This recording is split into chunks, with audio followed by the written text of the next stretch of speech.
Perang di Lebanon dan Gaza dilaporkan telah mengakibatkan pukulan telak bagi finansial Israel. Ditekankan bahwa perekonomian Israel saat ini adalah terpuruk parah. Mengutip Al-Mayadin pada 21 Oktober 2024, kabar itu menurut laporan dari media Israel beberapa waktu ini. Lebih jelasnya, media Israel telah mengakui kerugian ekonomi dan finansial yang signifikan yang dialami negaranya. Kerugian itu pun muncul karena perang yang sedang berlangsung di dua front yaitu Gaza dan Lebanon. Bahkan perekonomian Israel dikabarkan telah terpuruk parah akibat perang yang dilancarkan. Dibocorkan bahkan kerugian dalam perang terakhir saja sudah lebih dari 0,5 miliar shekel setiap harinya.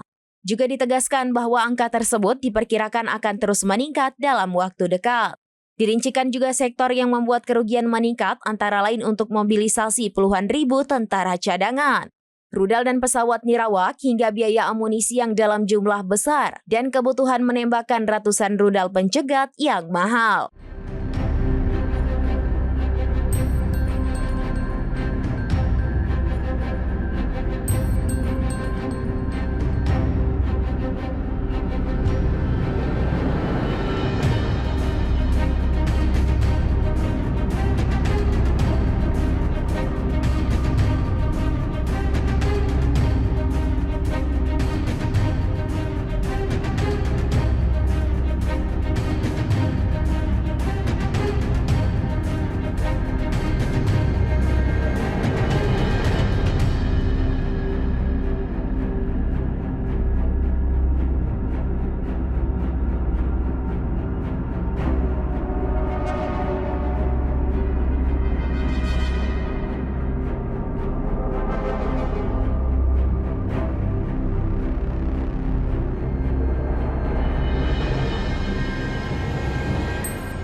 Download Tribun X sekarang, menghadirkan lokal menjadi Indonesia.